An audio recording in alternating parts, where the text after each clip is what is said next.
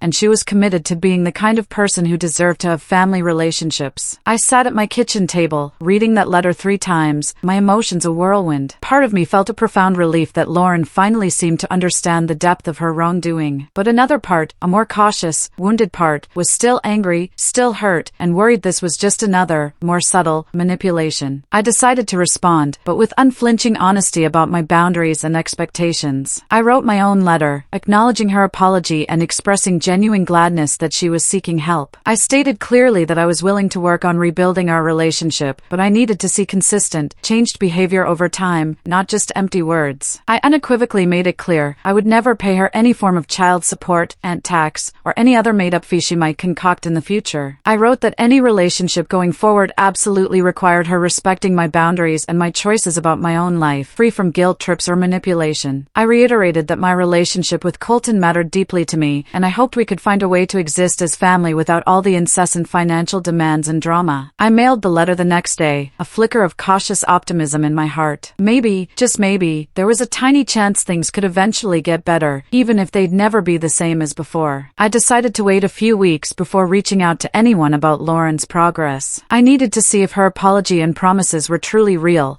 or just another clever attempt to manipulate the situation. In early February, Haley texted, asking if I'd heard from Lauren. I told her about the letter and my cautious response. Haley then shared an update that genuinely surprised me. She'd been meeting Lauren for coffee every Thursday morning, and Lauren was actually showing up to her therapy appointments, doing the assigned homework. Haley said Lauren had completely deleted her Instagram account and removed the Facebook app from her phone. Her therapist had helped her see how much time she spent comparing herself to other people's fake, perfect lives. Lauren was now using a basic budgeting app, meticulously tracking every dollar she spent, something Haley confirmed was incredibly difficult for her at first, as she'd never paid attention to money before. Darren had temporarily taken over their credit cards, and Lauren was using a cash envelope system for groceries and household expenses, allowing her to physically see her remaining budget each week. Haley admitted her surprise. She'd fully expected Lauren to quit therapy after a few sessions, just like she'd quit everything else that felt uncomfortable. I told Haley I hoped Lauren would stick with it, but deep down, I wasn't ready to fully trust that these changes would last. That same week, Mom called, a new tone of reflection in her voice. She and Dad had attended one of Lauren and Darren's counseling sessions as guests. The therapist had asked Lauren's permission to invite them, so they could understand what Lauren was working on and how they could support healthier family patterns. Mom admitted it was excruciating to hear the therapist explain how she and Dad had inadvertently enabled Lauren's behavior for years, always bailing her out financially, always smoothing over conflicts, instead of allowing Lauren to face the consequences. The therapist explained that constantly giving Lauren money whenever she claimed to be struggling had actually prevented her from learning to manage her own finances and make hard choices about priorities. Mom openly cried, a heartbroken realization washing over her, that by trying to help Lauren, they had actually hindered her ability to grow up and take responsibility for her life. Dad, though visibly uncomfortable throughout the session, finally admitted at the end that the therapist was right. They had been making excuses for Lauren's bad behavior for far too long. Mom said they'd both agreed they would stop giving Lauren money for anything except true emergencies. They would let her work through her problems, without jumping in to fix everything. It was a monumental shift for our parents, too. The middle of March. Another text from Lauren. She asked if I'd meet her for coffee on Saturday morning. My first, gut-level thought was a resounding no. The hurt and anger still simmered within me. But then, a deeper realization settled. If I wanted any chance of having a relationship with Colton as he grew up, I needed to at least try to see if Lauren had actually changed. I texted back, yes. 10 a.m. Coffee shop near my apartment. I arrived 5 minutes early, choosing a discreet table in the back corner. At exactly 10 a.m., Lauren walked in. She looked different. Not just physically, but a profound shift in her entire presence. She wasn't wearing makeup. Her hair was pulled back in a simple ponytail, a far cry from the styled waves she used to spend an hour creating. She wore jeans and a plain t-shirt, not the designer clothes she used to insist on buying, even when she claimed they couldn't afford groceries. She sat down across from me, and instead of her usual $7 fancy concoction, she ordered a regular coffee. The change was stark, almost unnerving. We sat in awkward silence for a full minute, the clatter of the coffee shop filling the void, before Lauren finally spoke. Her voice was quiet, hesitant. Her therapist, she explained, had helped her understand that her outrageous child support demand had stemmed from a deep-seated feeling of failure as a mom. A failure she felt intensely when comparing herself to all those perfect mothers she saw online, with their perfect lives, perfect faces, perfect everything. She'd spent hours every day scrolling, mesmerized by women who seemed to have it all together. Perfect houses, perfect kids, perfect faces, perfect lives. She'd started believing that if she just looked better, bought the right things, presented the right image, she would feel like a good mother, instead of feeling like she was constantly drowning. She admitted she'd been so consumed with appearing successful that she'd stopped actually being present with Colton, stopped truly paying attention to what he needed. When she saw me, living my life without kids, with the freedom and money to spend on whatever I wanted, she didn't feel happy for me. She felt angry, jealous. She convinced herself that I owed her something because I'd chosen not to have the struggles she was dealing with. Her therapist, she said, had helped her see the ugly truth. She was trying to control me, to punish me for having a different life, instead of dealing with her own painful feelings about her choices. It was a raw, honest confession. I listened, absorbing every word, my mind sifting through it all, trying to discern if this was genuine or another carefully constructed manipulation. I told her I understood. I truly did. That feeling of being overwhelmed by life choices, of comparing yourself to others. Everyone struggles with feeling like they're not measuring up to some impossible standard, Lauren, I admitted. did. But then I looked her squarely in the eye. Trying to force me to pay for your decisions was never going to work. And it seriously, profoundly damaged our relationship. I made it clear, I am Colton's aunt. I love him. I want to spend time with him. But I am not a bank account for her to withdraw from whenever she feels stressed about money. If we're going to rebuild any kind of relationship, I insisted, you need to respect my boundaries and my choices about my own life. No guilt trips, no demands, no manipulation. Ever. Lauren nodded, her gaze steady now. Her therapist, she said, had been working with her on understanding the crucial difference between asking for help appropriately and making demands with threats attached. She admitted, with a visible wince, that she'd been using Colton as a weapon to try to control me, and that it was wrong and unfair to him. She was learning, she claimed, to communicate what she actually needed, instead of creating drama and issuing ultimatums. We talked for nearly 2 hours, painstakingly mapping out how we could possibly move forward. I reiterated, once more, my absolute refusal to pay any form of child support, aunt tax, or any other made-up fee, no matter what she called it. I was happy, I said, to spend time with Colton and occasionally buy him things, because I wanted to, not because I owed her anything. Lauren agreed, her voice quiet. She understood, she said, that gifts and time with family weren't things she could demand or put a price on. We decided to start slowly, beginning with family gatherings where other people were present, to see how things went before attempting to rebuild a closer relationship. It wasn't comfortable. It definitely wasn't like it used to be between us. But it felt more honest, more real, than our relationship had been in years. And that, for now, was enough. Spring arrived, bringing warmer weather and a fragile, new normal with Lauren. We saw each other at Mom and Dad's for Sunday dinners. We were polite, civil. The suffocating tension that had made every family gathering miserable for months was gone. And I started seeing Colton regularly again, picking him up on Saturday afternoons to go to the park, grab ice cream, or just hang out at my apartment playing games. There were still moments, of course, where I could see Lauren's old patterns try to resurface. She'd make a comment about how nice it must be to afford new furniture, or mention how expensive Colton's summer camp was going to be. But then, she'd catch herself. She'd actually apologize for trying to make me feel guilty about my money. Her therapist had apparently taught her to recognize when she was falling back into old behaviors, to stop herself before she damaged relationships again. Darren confided in me privately that things at home were better than they'd been in years. Lauren was actually talking about her feelings, he said, instead of just spending money to avoid dealing with them. Mom confirmed that she and Dad were finally learning to let Lauren handle her own problems, instead of always swooping in to fix everything. Our entire family was slowly, painfully, figuring out that trying to keep the peace by ignoring bad behavior only made everything infinitely worse over time. Watching Lauren work so incredibly hard in therapy and marriage counseling, actually change her deeply ingrained patterns, filled me with a genuine, unexpected pride. It was obviously difficult, deeply uncomfortable work, but she was doing it. Our relationship would never be what it was before all this happened. We would never be as close as we were when we were younger, when we trusted each other completely. But what we had now, it was healthier, more real. Even if it wasn't always easy or comfortable. I learned that sometimes, the kindest, most loving thing you can do for someone you care about is to refuse to participate in their dysfunction. To step back and let them face the necessary consequences of their choices. And Lauren, in turn, learned that trying to control other people, trying to avoid her own painful feelings, only made her more miserable and irrevocably damaged the relationships she actually cared about. Most importantly, Colton. He got to grow up watching the adults in his life work through profoundly hard problems and come out better, stronger, on the other side. And that, I realized, was a pretty valuable lesson for a kid to witness. Have you ever had to set a really difficult boundary with a family member, knowing it might shake things up but ultimately lead to a healthier relationship? Tell me your story in the comments below. I'd love to hear what you think.